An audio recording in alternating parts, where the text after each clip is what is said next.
سورہ منافقون کی ابتدائی آیتیں ہیں۔ سورہ منافقون یہ مدنی سورتوں میں سے ہے اور اس سورت میں 2 رکوع اور 11 آیتیں ہیں۔ اس آیت میں منافقین کا تذکرہ ہے پہلے رکوع کے اندر، اور یہ سورت مدینہ میں نازل ہوئی ہے، بلکہ مدینہ منورہ میں رہتے ہوئے آپ صلی اللہ علیہ وسلم کو جب معلوم ہوا کہ قبیلہ بنو مستلق کے لوگ مدینہ منورہ پر چڑھائی کرنے والے ہیں، حملہ کرنے والے ہیں، تو آپ صحابہ کرام کی ایک جماعت کے ساتھ ان سے مقابلہ کے لیے نکلے، اور پھر جنگ ہوئی اور قبیلہ بنو مستلق کو اس میں شکست ہوئی اور مسلمانوں کو فتح نصیب ہوئی۔ اسی دوران جہاں پہ جنگ ہوئی تھی اس جگہ پہ ایک کنواں تھا، اس کنویں کا نام موریسیع تھا۔ اس کنویں سے مسلمان پانی لیتے تھے۔ وہاں پانی لینے میں ایک انصاری صحابی اور ایک مہاجر صحابی کے درمیان جھگڑا ہو گیا۔ اس جھگڑے میں ہاتھاپائی کی نوبت آ گئی، اور جب جناب محمد رسول اللہ صلی اللہ علیہ وسلم کو معلوم ہوا تو آپ صلی اللہ علیہ وسلم وہاں تشریف لے گئے اور فوراً وہ جھگڑا ختم ہوا۔ لیکن عبداللہ ابن ابی جو منافقوں کا سردار تھا، کیونکہ منافق بھی اس غزوے میں شریک تھے اور مقصد یہ تھا کہ کچھ مال غنیمت حاصل ہو جائے گا، ورنہ یہ تو لڑنے سے ہمیشہ پیچھے ہٹتے رہتے تھے، بس مال غنیمت کے حصول کے سلسلے میں اس غزوے میں شریک تھے۔ عبداللہ ابن ابی جو منافقوں کا سردار تھا، اس نے یہ موقع دیکھ کر جو مہاجرین صحابہ تھے ان پر لعن طعن کرنا شروع کر دیا، اور یہ کہا کہ ہم نے جو ہے ان کو رہنے کے لیے جگہ دی، آج یہ ہمارے اوپر ہی چڑھائی کر رہے ہیں، اور ایک وقت آئے گا کہ جب ہم مدینہ لوٹ کر جائیں گے تو ہم عزت والے لوگ ان ذلیل لوگوں کو مدینے سے باہر کر دیں گے۔ اس نے عزت والوں سے اپنے آپ کو، یعنی وہاں کے انصارے لوگوں کو، انصار مدینہ کو جو ہے شمار کیا، اور ذلیل لوگوں میں سے جو ہجرت کر کے آئے تھے، اور اسی میں سے نعوذ باللہ جناب محمد رسول اللہ صلی اللہ علیہ وسلم کو بھی شامل کیا۔ یہ بات ایک مخلص صحابی حضرت زید بن ارقم رضی اللہ تعالیٰ عنہ نے سنی، اور حضور اکرم صلی اللہ علیہ وسلم کے پاس آ کر شکایت کی کہ عبداللہ ابن ابی جو منافقوں کا سردار ہے، یہ مہاجرین کے بارے میں یہ کہا ہے کہ ذلیل لوگوں کو مدینہ کے عزت دار لوگ نکال باہر کریں گے۔ حضور اکرم صلی اللہ علیہ وسلم نے عبداللہ ابن ابی ابن سلول کو بلایا، اور جب اس سے پوچھا تو اس نے انکار کر دیا اور قسم کھا کر کہا کہ میں نے ایسی بات نہیں کی ہے۔ بعض صحابہ حضرت زید بن ارقم رضی اللہ تعالیٰ عنہ کی طرف ترچھی نگاہوں سے دیکھنے لگے کہ آپ نے کیوں ایسی بات کہی، کیونکہ وہ منافق قسم کھا کر کہا تھا، اس لیے بعض صحابہ سمجھے کہ شاید جو ہے زید بن ارقم رضی اللہ عنہ صحابی رسول صلی اللہ علیہ وسلم سے کچھ غلطی ہو گئی۔ حضور اکرم صلی اللہ علیہ وسلم جب وہاں سے پوچھ کرنے لگے، اور صحابہ کی جماعت جو ساتھ میں تھی، پھر مدینہ پہنچنے سے پہلے حضور اکرم صلی اللہ علیہ وسلم پر اس سورت کی ابتدائی اور پہلا رکوع گویا کہ پہلا رکوع نازل ہوا، جس میں یہ بتلایا گیا کہ عبداللہ ابن ابی جو منافقوں کا سردار ہے وہ جھوٹ بول رہا تھا، اور اس نے یہ بات کہی تھی کہ مدینہ کے عزت دار لوگ ذلیل لوگوں کو یہاں سے نکال باہر کریں گے۔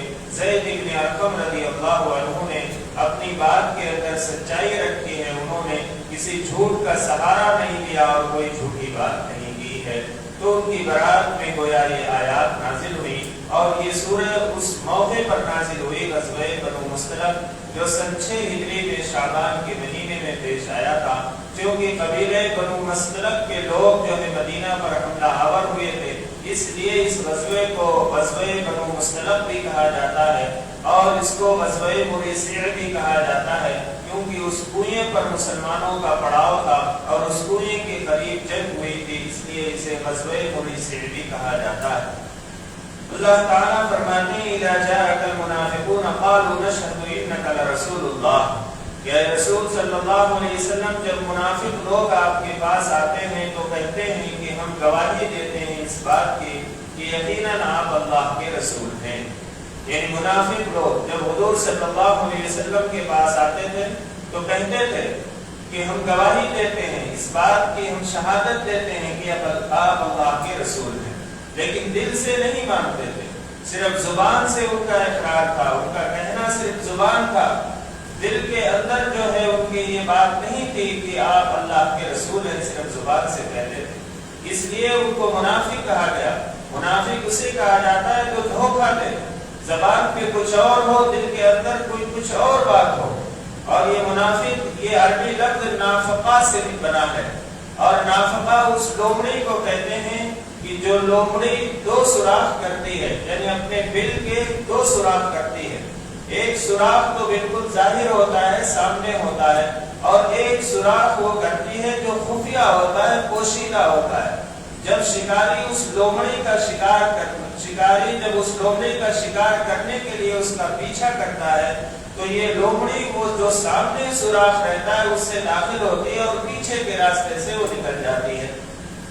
تو منافقوں کو اس نافقہ اسی سے لفظ منافق نکلا ہے کہ یہ دھوکہ دیتے تھے.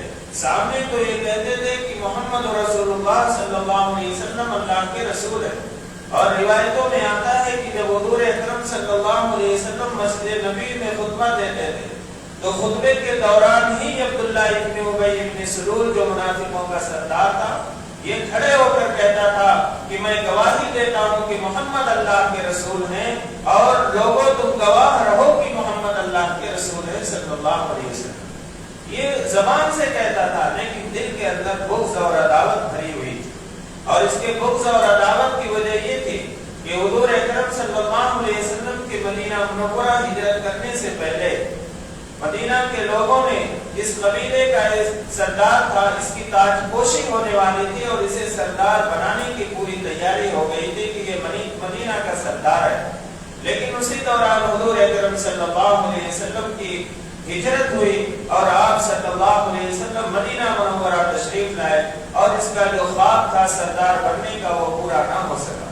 اس لیے حضور اکرم صلی اللہ علیہ وسلم سے دلی بغض اور نفرت رکھتا تھا، اور یہ منافقوں کا سردار تھا اور منافقوں کو اکساتا تھا. اور مدینہ کے قریب جو یہودی رہتے تھے ان کے ساتھ مل کر یہ مسلمانوں کو ختم کرنے کے اور اسلام کو مٹانے کی سازشیں کیا کرتا تھا. اللہ تعالیٰ فرماتے ہیں کہ جب منافق لوگ آپ کے پاس آتے ہیں تو یہ کہتے ہیں کہ ہم گواہی دیتے ہیں کہ یقیناً آپ اللہ کے رسول ہیں. واللہ یعلم انک لرسول، اور اللہ تو جانتا ہے اس بات کو یقیناً آپ اس کے رسول ہیں. اللہ کے علم میں تو یہ بات ہے، اللہ کو جانتا ہے. واللہ یشہد ان المنافقین لکاذبون، اور اللہ یہ بات بھی جانتا ہے اور اس بات کی گواہی دیتا ہے کہ یقیناً منافق لوگ یہ جھوٹے ہیں. یہ جھوٹی بات کہہ رہے ہیں، صرف زبان سے کہہ رہے ہیں، دل کے اندر حقیقت میں محمد رسول اللہ صلی اللہ علیہ وسلم کی نبوت اور رسالت کو یہ تسلیم نہیں کرتے. اتخذوا ایمانہم جنتا فصدوا عن سبیل اللہ، یہ اپنی قسموں کو ڈھال بناتے ہیں. ڈھال وہ جو جنگ کے میدان میں لوہے کی قمیص پہنی جاتی ہے جو تلوار کے وار کو روکتی ہے، حملے کو روکتی ہے، اس کو ڈھال کہتے ہیں. گویا یہ قسمیں کھا کر اپنی بات کو کہا کرتے تھے اور اب ڈھال بناتے تھے. ڈھال یہ بناتے تھے کہ ہمارا شمار مسلمانوں میں ہو تاکہ جو ہمارے غنیمت ملے اور مسلمانوں کو جو رعایت ملے وہ ہمیں بھی ملے. ہمارا شمار کافروں میں نہ ہو تاکہ کہیں ایسا نہ ہو کہ ہم پکڑے جائیں اور تہے بیل کر دیے جائیں. اس لیے اس کو جو ہے یعنی قسمیں کھا کر اور اپنے ایمان کو ظاہری طور پر بتلا کر یہ اس کو ڈھال بناتے تھے تاکہ ہم فائدہ بھی اٹھائیں اور مسلمانوں کی پکڑ سے بھی بچ سکیں. فصدوا عن سبیل اللہ، لیکن حقیقت یہ ہے کہ یہ ایمان کیا لاتے، یہ تو لوگوں کو بھی اللہ کے راستے سے روکتے تھے. انہم ساء ما كانوا يعملون، بہت ہی برا ہے جو یہ عمل کرتے ہیں، یعنی جو یہ کام کر رہے ہیں، منافقانہ چال جو چل رہے ہیں، یہ ان کے لیے بہت برا ہے. دنیا میں بھی بہت برا ہے اور آخرت میں بھی. اللہ تعالیٰ نے ان کی سزا آخرت میں فرمائی ان المنافقین فی الدرک الاسفل من النار، کہ منافقین یہ جہنم کے سب سے نچلے طبقے میں ہوں گے جہاں سب سے زیادہ سخت ترین عذاب دیا جائے گا.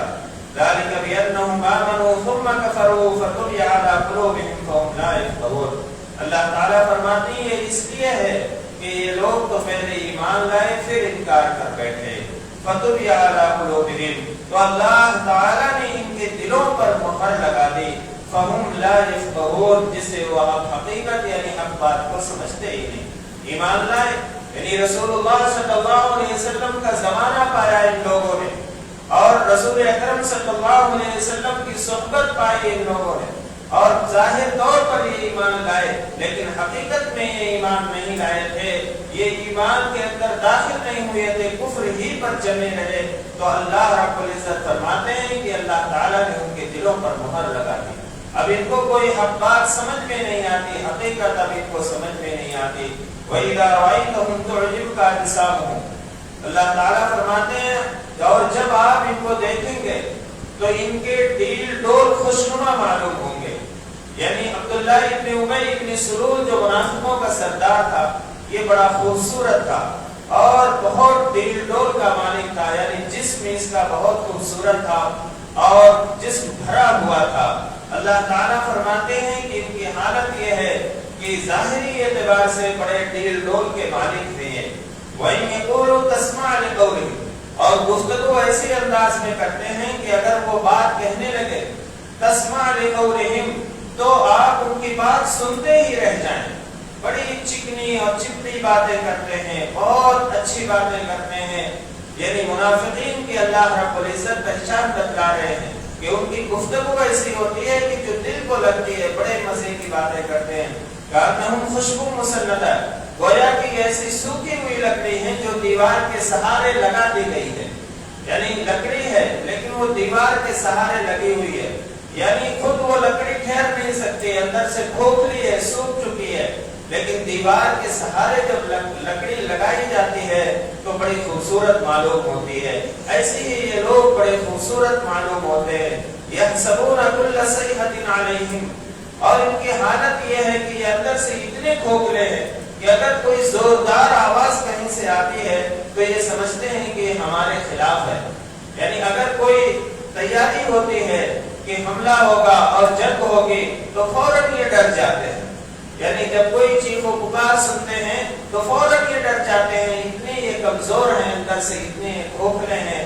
ہم العدو، اللہ تعالیٰ فرماتے ہیں یہی ہیں آپ کے دشمن، یعنی اللہ تعالیٰ نے جناب محمد رسول اللہ صلی اللہ علیہ وسلم کو آگاہ فرمایا کہ دیکھیے ایک تو باہر کے دشمن ہیں، یہود و نصارہ ہیں جو کھلے ہوئے ہیں، لیکن یہ جو دشمن ہیں یہ آستین کے سانپ ہیں، یہ آپ کے بغل میں بیٹھتے ہیں، آپ سے چکنی اور اچھی باتیں کرتے ہیں اور آپ سے ایسی گفتگو کرتے ہیں کہ آپ ان کی گفتگو سنتے رہ جائیں، لیکن آگاہ ہو جائیے کہ یہی آپ کے دشمن ہیں۔ فاحذرہم، آپ ان سے اپنے آپ کو بچاؤ کرتے رہیے۔ قاتلہم اللہ، اللہ ان کو ہلاک کرے۔ انا یؤفکون، یہ کہاں بہہ کے جا رہے ہیں۔ وَإِذَا قِيلَ لَهُمْ تَعَالَوْا يَسْتَغْفِرْ لَكُمْ رَسُولُ اللَّهِ لَوَّوْا رُءُوسَهُمْ وَرَأَيْتَهُمْ يَصُدُّونَ وَهُمْ مُسْتَكْبِرُونَ، اور جب ان سے کہا جاتا ہے کہ آؤ، یعنی رسول اللہ صلی اللہ علیہ وسلم کے پاس آؤ، رسول تمہارے لیے اللہ سے مغفرت طلب کریں، اللہ سے مغفرت مانگیں۔ لَوَّوْا رُءُوسَهُمْ، تو وہ اپنے سروں کو مٹکاتے ہیں، یعنی پھیر دیتے ہیں کہ ہم نہیں آئیں گے۔ وَرَأَيْتَهُمْ يَصُدُّونَ وَهُمْ مُسْتَكْبِرُونَ، اور آپ ان کو دیکھیں گے کہ وہ تکبر کی وجہ سے رکتے ہیں، یعنی آنے سے جو ہے رکتے ہیں۔ عبداللہ ابن ابی ابن سلول نے جب یہ بات کہی تھی، اس وقت اس کے خاندان کے لوگوں نے اس سے کہا کہ جاؤ محمد رسول اللہ صلی اللہ علیہ وسلم سے معافی مانگ لو، تم نے جو جملہ کہا ہے کہ مدینہ کے عزت دار لوگ ذلیل لوگوں کو نکال باہر کریں گے، یہ بڑا تکلیف دہ جملہ ہے، جاؤ محمد رسول اللہ صلی اللہ علیہ وسلم سے معافی مانگو۔ اس نے کہا کہ تم لوگوں نے کہا ایمان لاؤ، میں ایمان لے آیا، تم لوگوں نے کہا زکوٰۃ ادا کرو، میں نے زکوٰۃ ادا کی، اب تم لوگ یہ چاہتے ہو کہ میں محمد کا سجدہ کروں، یعنی میں معافی مانگنے کے لیے تیار نہیں ہوں۔ یہ اس نے جملہ کہا، اس پہ اللہ رب العزت نے آیت نازل فرمائی کہ جب ان سے کہا جاتا ہے کہ جاؤ اور اللہ کے رسول سے مغفرت طلب کرو، لَوَّوْا رُءُوسَهُمْ، تو اپنے سروں کو مٹکاتے ہیں، یعنی پھیر دیتے ہیں اور وہ تکبر کی وجہ سے رکتے ہیں۔ سواء علیہم استغفرت لہم ام لم تستغفر لہم. اللہ تعالیٰ نے فرما دیا کہ محمد صلی اللہ علیہ وسلم چاہے آپ ان کے لیے مغفرت طلب کریں یا مغفرت طلب نہ کریں، دونوں باتیں ان کے حق میں برابر ہیں. لیکن یغفر اللہ لہم، اللہ ان کو معاف فرمانے والا نہیں، اللہ ان کی ہرگز مغفرت نہیں فرمائے گا. سورہ توبہ میں بھی آیت گزر چکی ہے، استغفر لہم او لا تستغفر لہم ان تستبعین 70 مرۃ فلن یغفر اللہ لہم. کہ محمد صلی اللہ علیہ وسلم آپ منافقین کے لیے مغفرت طلب کرے یا نہ کرے، اللہ رب العزت معاف فرمانے والے نہیں.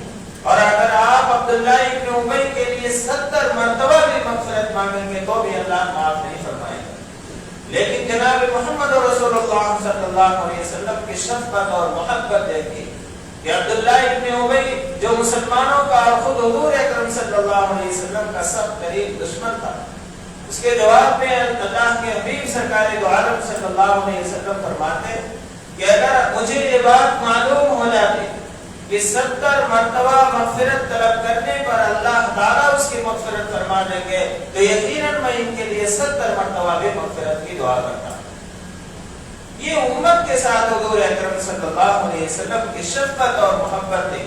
جو منافق ہے، جس کا نفاق کھلا ہوا ہے، جو حضور اکرم صلی اللہ علیہ وسلم سے سخت دشمنی رکھتا ہے، بیماری کی حالت میں جب ان کے بیٹے عبداللہ ان کا نام تھا، ان کے بیٹے کا بھی نام عبداللہ، یہ مخلص صحابہ میں تھے اور حضور اکرم صلی اللہ علیہ وسلم سے بڑی محبت رکھتے تھے. بیماری کی حالت میں عبداللہ ابن ابی منافق جب سخت ترین بیمار تھا اور سخت تکلیف میں مبتلا تھا، ان کے بیٹے حضور اکرم صلی اللہ علیہ وسلم کی خدمت میں حاضر ہوتے اور کہتے ہیں اللہ کے نبی صلی اللہ علیہ وسلم آپ کا چھوڑا ہوا یعنی جھوٹا پانی آپ اگر دے دیں، میں اپنے والد کو پلا دوں، ہو سکتا ہے اس کی تکلیف کچھ کم ہو جائے. حضور اکرم صلی اللہ علیہ وسلم ان کو پانی دیتے ہیں حضرت عبداللہ کو، اور وہ لے جاتے ہیں اپنے والد یعنی عبداللہ ابن ابی ابن سلول کے پاس اور کہتے ہیں کہ ابا یہ محمد رسول اللہ صلی اللہ علیہ وسلم کا چھوڑا ہوا پانی ہے، اسے پی لو، ہو سکتا ہے اللہ تعالیٰ تم پر کچھ رحم فرما دے. عبداللہ ابن ابی ابن سلول کا جو جواب تھا کہ اس سخت پریشانی اور تکلیف کی حالت میں بھی اس نے جو جملہ کہا ہے بڑا سخت ترین جملہ ہے. اس نے یہ کہا کہ مدینہ میں کسی بھی شخص کا پیشاب لے آؤ میں اس کو پی لوں گا، لیکن محمد رسول اللہ کا جھوٹا پانی میں نہیں پی سکتا. اتنا سخت ترین جملہ ہے.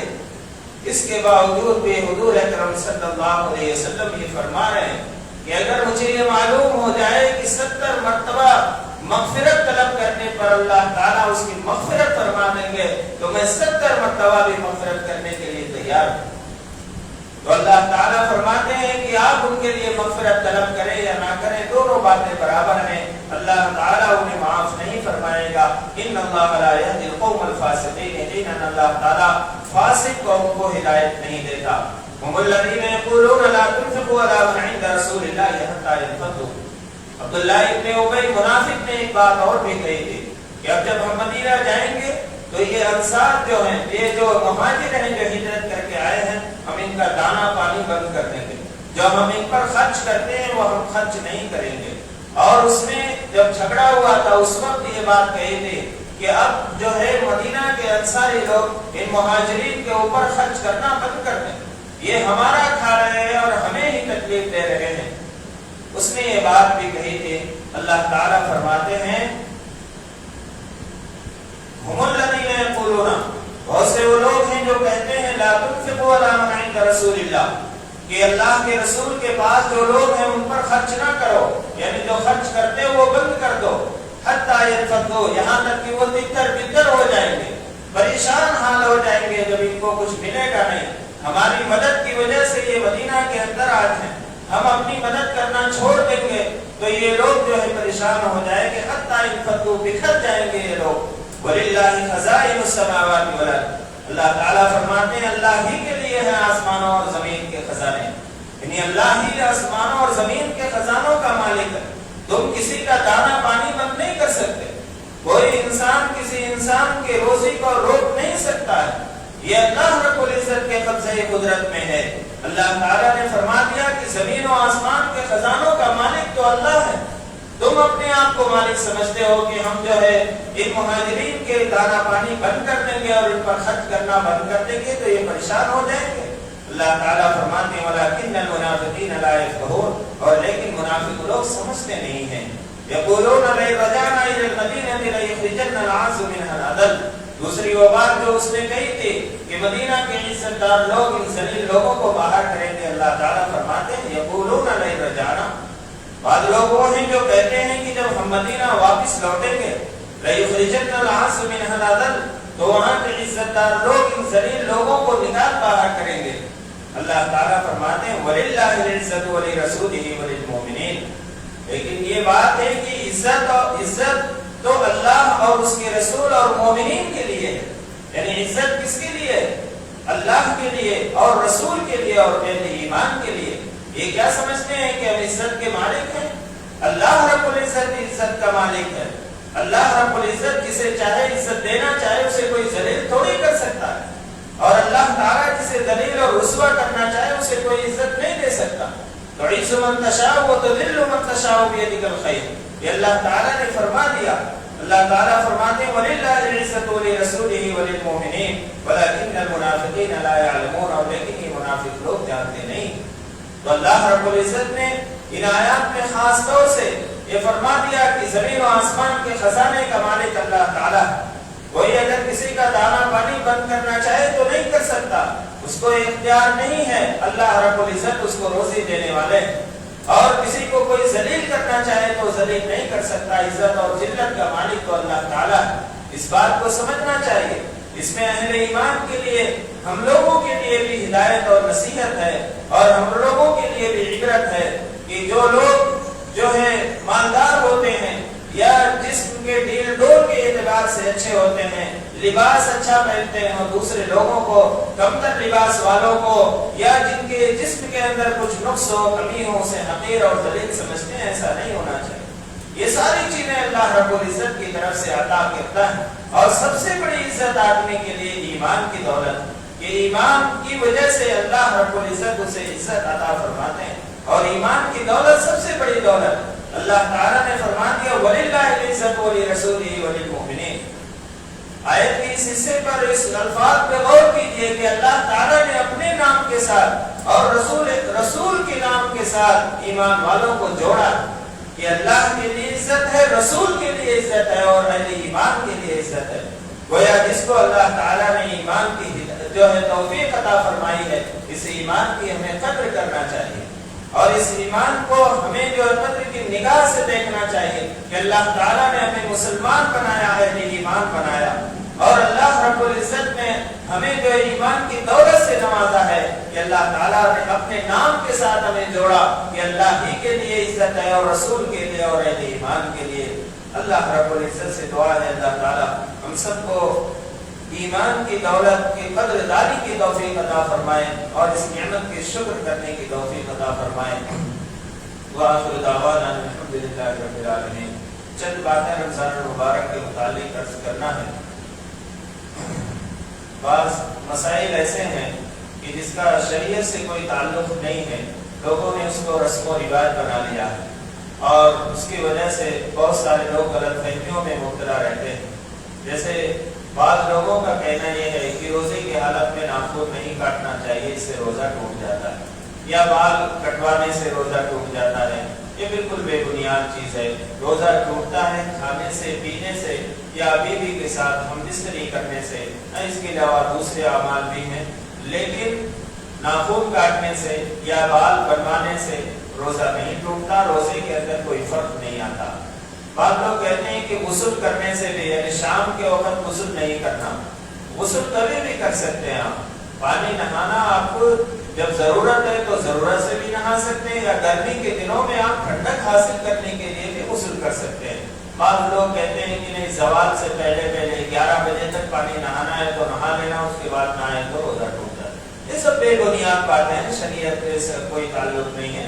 آپ کبھی بھی نہ ہو، اگر آپ کو روزے میں گرمی شدید لگ رہی ہے اور شام کے وقت آپ، عصر کے وقت آپ پانی نہانا چاہیں، ٹھنڈک حاصل کرنے کے لیے آپ نہانا چاہیں، اس سے روزے کے اندر کوئی فرق نہیں پڑتا ہے۔ اسی کے ساتھ ساتھ بعض لوگ یہ سمجھتے ہیں کہ روزہ رکھنے کی طاقت رکھتے ہیں، ان کی جسمانی طاقت ہے، قوت ہے، روزہ رکھ سکتے ہیں، کوئی شرعی عذر نہیں ہے، لیکن وہ روزہ نہیں رکھتے اور یہ سمجھتے ہیں کہ فدیہ دے دیں گے تو روزے کا بدل ہو جائے گا۔ جو شخص روزہ رکھنے کی طاقت رکھتا ہو، وَعَلَى الَّذِينَ يُطِيقُونَهُ فِدْيَةٌ طَعَامُ مِسْكِينٍ فَمَن تَطَوَّعَ خَيْرًا فَهُوَ خَيْرٌ لَهُ وَأَن تَصُومُوا خَيْرٌ لَكُمْ إِن كُنتُمْ تَعْلَمُونَ، کہ اگر تم روزہ رکھو تو یہ تمہارے لیے بہتر ہے اگر تم جانتے ہو۔ تو جن کے اندر قوت اور طاقت ہے، روزہ رکھ سکتے ہیں، ان کو روزہ رکھنا ضروری ہے، ان کے اوپر فرض ہے۔ اگر وہ روزہ نہیں رکھیں گے تو روزہ چھوڑنے کا گناہ ہوگا جو بہت سخت ترین گناہ ہے، اور فدیہ دینے سے ان کا روزہ جو ہے ان کے ذمے سے ثابت نہیں ہوگا۔ بعض پیسے والے لوگ، مالدار لوگ سوچتے ہیں کہ ہم جو ہے روزے کا فدیہ دے دیں گے، روزہ نہیں رکھیں گے، اس سے روزے کا فدیہ دینے کی وجہ سے روزہ اس کے ذمے سے ثابت نہیں ہوگا۔ ہاں، اگر کوئی ایسا مریض ہے جسے شیخ فانی کہا جاتا ہے، بالکل بوڑھا ہو چکا ہے اور بالکل اس کے اندر قوت اور طاقت نہیں ہے، تو ایسے شخص کے لیے شریعت نے اجازت دی ہے کہ وہ اپنے روزے کا فدیہ ادا کر دے، اور روزے کا فدیہ جو متعین کیا گیا ہے وہ 70 روپے ہے، یا مسکین کو کھانا کھلانا ہے تو 2 ٹائم مسکین کو کھانا کھلانا۔ لیکن اگر کوئی ایسا شخص ہے، مثال کے طور پر رمضان میں کوئی وقتی طور پر بیمار ہو گیا، اب وہ روزہ نہیں رکھ رہا ہے، تو اس کو فدیہ نہیں دینا ہے۔ رمضان مبارک کا مہینہ ختم ہونے کے بعد جب اس کو صحت ہو جائے تو ان روزوں کی قضا کرے۔ اسی طریقے سے بعض عورتیں گھروں کے اندر جو حاملہ ہوتی ہیں، پیٹ میں بچہ ہوتا ہے، اب قریب الولادت ہوتی ہیں، اسی صورت میں ڈاکٹر منع کرتے ہیں کہ آپ روزہ نہیں رکھنا، آپ کی بھی جان کو خطرہ، آپ کے بچے کی بھی جان کو خطرہ ہے۔ تو اس وقت عورتیں یہ سوچتی ہیں کہ یہ سال یہ روزے کا فدیہ دے دیں گے، ہمارے ذمے سے ثابت ہو جائے گا۔ نہیں، جب بچہ پیدا ہو جائے اور نفاس کا زمانہ ختم ہو جائے اور قوت و طاقت آ جائے، اور اس وقت جو ہے روزے کی قضا کرنا ان کے اوپر ضروری ہے۔ ہاں، اگر روزے کی قضا کرنے کی وجہ سے بچے کو دودھ پلانے کے اندر کچھ دقت ہو رہی ہے، یا بچے کو دودھ مکمل طور پر نہیں مل پا رہی ہے، اس کی جان کو خطرہ ہے، تو اس کو اور مؤخر کر سکتے، تھوڑا بڑھا سکتے ہیں، اور اس کا متبادل انتظام کر کے کہ جو پاؤڈر کا دودھ ہوتا ہے یا جو جانور کا دودھ ہوتا ہے اس کو پلا سکتے ہیں، تو اس کو پلاتے ہوئے روزے کی قضا کر لیں۔ یعنی اس کا فدیہ دینے سے اس کا روزہ جو ہے اس کے ذمے سے ثابت نہیں ہوگا۔ اسی طریقے سے بعض عورتوں کو رمضان المبارک کے مہینے میں حیض آ جاتا ہے، اب حیض کی حالت میں روزہ نہیں رکھنا ہے، نماز نہیں پڑھنا ہے، قرآن کی تلاوت نہیں کرنا ہے، لیکن نمازوں کی قضا تو نہیں ہے، لیکن روزے کی قضا ہے۔ یعنی رمضان کے بعد جو ہے جب پاک و صاف ہو جائے تو پھر ان روزوں کی جو چھوٹی ہوئی ہیں، 3 روزے یا 5 یا 7 یا 9 جیسی عادت ہوتی ہے عورتوں کی، تو ان روزوں کی قضا کرنا ہے۔ یعنی اس کا فدیہ دے دینا یا روزہ معاف ہے جیسے نماز معاف ہے، یہ بالکل سوچنا غلط ہے، اس لیے ان روزوں کی قضا کرنا ضروری ہے۔ دوسری یہ کہ رمضان المبارک کے جو روزے ہیں یہ بعض لوگ کام کی وجہ سے چھوڑ دیتے ہیں کہ بھئی کام کرتے ہیں، دھوپ میں کرتے ہیں، محنت کرتے ہیں، اس کی وجہ سے روزہ نہیں رکھ سکتے۔ یہ شریعت میں کوئی عذر نہیں ہے، کوئی عذر نہیں ہے۔ روزہ رکھیے، روزہ رکھتے ہوئے کام کیجئے، اگر چھٹی آپ لے سکتے ہیں تو چھٹی لے لیجئے، لیکن روزہ نہیں چھوڑنا ہے۔ یعنی اس عذر کی وجہ سے کوئی شخص اگر روزہ چھوڑ دے تو پھر یہ گنہگار ہوگا، خدا کے ہاں پکڑا جائے گا۔ صحابہ کرام رضوان اللہ تعالی علیہم اجمعین کے حالات ایسے تھے کہ دن بھر جو ہے، خاص طور سے مدینہ کے رہنے والے صحابہ جن کا پیشہ ہی جو ہے زراعت تھی، کھیتی کرتے تھے، پورا دن کھیت کے اندر کام کرتے تھے، سخت دھوپ کے اندر کام کرتے تھے، اور جو ہے ابتدائی اسلام میں تو سحری بھی نہیں تھی، سحری بھی نہیں کرتے تھے۔ جب تک آپ جاگ رہے ہیں جو کھانا ہے کھا لیجئے، اگر سو گئے، سو کر اٹھنے کے بعد اگر آپ کچھ کھائیں گے تو آپ کا اگلے دن کا روزہ ٹوٹ جائے گا۔ بعد میں پھر جو ہے سحری کا اللہ تعالیٰ نے حکم دیا اور جناب محمد رسول اللہ صلی اللہ علیہ وسلم نے اس کے اوقات بتلائے۔ تو کہنا ہے کہ بعض لوگ اس کی وجہ سے بھی روزہ چھوڑ دیتے ہیں کہ دکان میں بہت کام ہے، محنت کرنا پڑتا ہے، یقین جانیے بات طلبہ جو ہے پڑھائی کی وجہ سے روزہ چھوڑ دیتے ہیں، یہ بالکل چھوڑنا جائز نہیں، بہت سخت ترین گناہ ہے اور اس ثواب سے وہ لوگ محروم ہو جائیں گے۔ اس لیے روزہ رکھیں۔ اور لوگ شوگر پیشنٹ ہوتے ہیں وہ لوگ بھی روزہ چھوڑ دیتے ہیں، جبکہ روزہ چھوڑنے کی وجہ سے ان کے شوگر میں یا ان کے حالات میں کچھ بہتری نہیں آتی ہے، بلکہ میں تو یہ سمجھتا ہوں کہ اگر روزہ رکھیں وہ تو ان کے اور بھی طبیعت بہتر ہو جائے گی۔ ہمارے ایک استاد تھے دارالعلوم دیوبند میں، مولانا ریاست علی صاحب بجنوری رحمۃ اللہ علیہ، 2-3 سال قبل ان کا انتقال ہوا۔ وہ فرماتے تھے کہ ڈاکٹر نے مجھے منع کر دیا، میرا شوگر 400 سے 600 تک رہتا تھا، اس سے کم کبھی نہیں ہوتا تھا، اور ڈاکٹر نے مجھے منع کیا کہ آپ روزہ نہیں رکھنا ورنہ آپ کی جان کو خطرہ ہے۔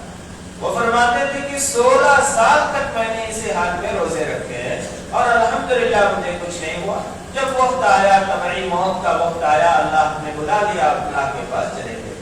تو یہ ڈرنا اور یہ ڈر کر یہ خوف رکھنا جس کی وجہ سے روزہ چھوڑنا، ہاں کوئی بہت ہی سخت ترین بیماری کے اندر مبتلا ہے اور کوئی مسلمان ماہر ڈاکٹر بنا کر رہا ہے کہ روزہ ابھی نہیں رکھنا، بعد میں آپ قضا کر لینا، یا صحت نہ ہوگی تو اس کا فدیہ دے دینا، تو اس کی بات پر عمل کر سکتے ہیں۔ ورنہ آج جو ہے مسلم ڈاکٹر بھی رواج بنا لیے ہیں کہ ذرا سی شوگر کی بیماری ہے تو فوراً ان کو منع کر دیتے ہیں کہ دیکھو بھائی روزہ نہیں رکھنا۔ اللہ اللہ اکبر، ایسی بڑی جو ہے نعمت اللہ نے عطا فرمائی ہے رمضان المبارک کا مہینہ، اس کی قدر کر لیجئے، روزہ رکھیے، اللہ رب العزت سے دعا کیجئے، اللہ سے اپنی بیماری کے لیے شفا مانگیے، اللہ ہی بیماری دینے والے ہیں اور اللہ ہی جو ہے شفا دینے والے ہیں۔ تو رمضان المبارک کے مہینے میں خاص طور سے روزے کا اہتمام کرنا اور روزے کی حالت میں زیادہ سے زیادہ قرآن کریم کی تلاوت کرنا، استغفار کرنا، دعا کرنا اور اپنے گناہوں سے معافی مانگنا، اور جیسے ہم رمضان المبارک کے اندر اللہ کا ڈر اور خوف رکھتے ہوئے روزہ رکھتے ہیں کہ ہم گھر کے اندر ہیں، اکیلے ہیں، کوئی دیکھ نہیں رہا ہے، پانی بھی رکھا ہوا، کھانے کی چیز بھی رکھی ہوئی ہے، لیکن ہم اللہ کے ڈر اور خوف کی وجہ سے ایک دانہ بھی اپنے منہ کے اندر نہیں ڈالتے، ایک قطرہ بھی پانی پینا ہم کو گوارا نہیں، حالانکہ کوئی نہیں دیکھ رہا ہے۔ اللہ رب العزت کا ڈر اور خوف کہ اللہ تعالیٰ ہمیں دیکھ رہے ہیں، بس اسی حالت میں ہماری زندگی گزرنی چاہیے۔ باقی رمضان المبارک کے بعد کی بھی زندگی اسی حال میں گزرنی چاہیے کہ کوئی دیکھے یا نہ دیکھے، اللہ رب العزت دیکھ رہا ہے، اللہ کا ڈر اور خوف ہمارے دل کے اندر پیدا ہو۔ اور روزے کا مقصد بھی یہی ہے لعلکم تتقون، تاکہ تم متقی بن جاؤ۔ اس لیے روزے میں رہتے ہوئے زیادہ سے زیادہ اللہ کا ذکر، قرآن کی تلاوت اور نمازوں کی پابندی تکبیر اولیٰ کے ساتھ اور کلمہ طیبہ کا ورد اور استغفار کی کثرت کریں، اور خاص طور سے انٹرنیٹ، سوشل میڈیا اور واٹس ایپ، ان چیزوں سے دور رہیں۔ یہ بہت بڑا فتنہ، بہت بڑی آزمائش ہے ہمارے لیے، اس سے دور رہیں، اس سے بچتے رہیں، زیادہ اوقات کو اپنی جو ہے رب کو راضی کرنے کے اعمال کے اندر صرف کریں اور ایسی بیہودہ چیزوں کے اندر نہ پڑیں۔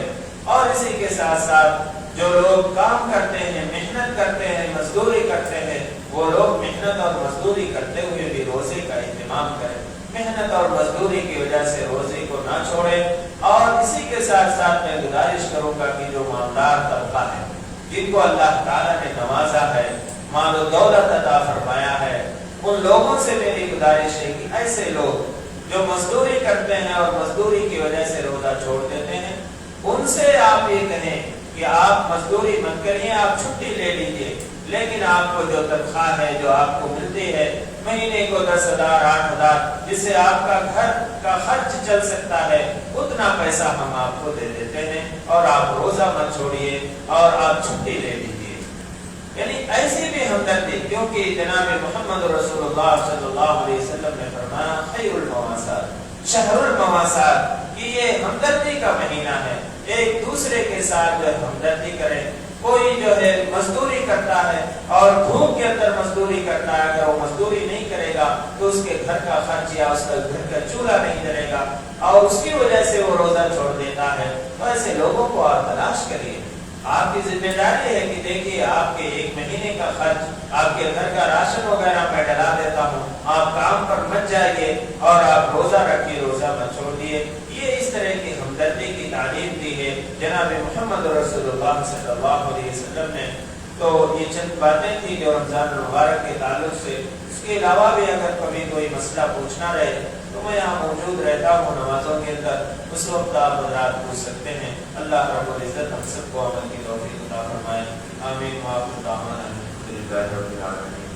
الحمدللہ رب العالمین والعاقبۃ للمتقین والصلاۃ والسلام علی سید الانبیاء والمرسلین محمد وعلی آلہ واصحابہ اجمعین. یا حی یا قیوم یا ودود یا ذی العرش المجید یا فعال لما یرید یا ارحم الراحمین ہمارے خطاؤں کو معاف فرما دیجیے. یا رحم الراحمین ہم گنہگار خطاوار قصوروار بندے ہیں. یا رحم الراحمین ہم بڑی بڑی خطاؤں کو معاف فرمانے والے ہیں, حتیٰ کہ کفر اور شرک کو بھی توبہ کرنے سے معاف فرما دیتے ہیں. یا رحم الراحمین ہم سب کی خطاؤں کو لغزشوں کو درگزر فرما دیجیے. یا رحم الراحمین آپ رحمان ہیں, بڑی بڑی خطاؤں کو معاف فرمانے والے ہیں. آپ رحیم ہیں, بار بار معاف فرمانے والے ہیں. آپ کریم ہیں, بلا استحقاق بہت ساری نعمتوں سے نوازنے والے ہیں. یا رحم الرحمین آپ نے ہمیں دین و دنیا کی بہت ساری نعمتیں عطا فرمائی ہیں. یا رحم الرحمین ان نعمتوں کے عطا فرمانے میں آپ تنہا مالک ہیں, آپ کا کوئی شریک نہیں ہے. یا رحم الرحمین جہاں آپ نے ہمیں یہ نعمتیں عطا فرمائی ہیں وہیں ہم سب کو مغفرت کی تمام نعمت سے بھی مالا مال فرما دیجیے. یا رحم الرحمین ہم سب کی مغفرت فرما دیجیے. یا رحم الرحمین رمضان المبارک کا بابرکت مہینہ عالم کے اندر دائر ہے. یا رحم الرحمین اس مہینے کی قدردانی کی توفیق ہم سب کو عطا فرما دیجیے. یا رحم الرحمین جو روزے رکھے گئے ہیں یا رحم الرحمین ان روزوں کو قبول فرما دیجیے. یا رحم الرحمین جو آئندہ آنے والے ایام ہیں یا رحم الرحمین ان ایام میں ہم سب کو روزہ رکھنے کی توفیق عطا فرمائیے. یا رحم الرحمین ہم سب کو صحت و تندرستی عطا فرمائیے. تمام شرور و فتن سے ہم سب کی حفاظت فرما دیجیے. نفس و شیطان کے مکر و فریب سے ہم سب کی حفاظت فرما دیجیے. یا رحم الرحمین جو بیمار ہیں انہیں شفائے کاملہ عاجلہ دائمہ مستمرہ عطا فرمائیے. جو پریشان حال ہے ان کی پریشانیوں کو دور فرما دیجیے. یا رحم الرحمین ہم سب کو حلال پاکیزہ روزی عطا فرمائیے. حرام کمائی سے حرام آمدنی سے ہماری بھی ہمارے آنے والی نسلوں کی بھی تا قیامت حفاظت فرما دیجیے. یا رحم الرحمین حفاظت فرما دیجیے.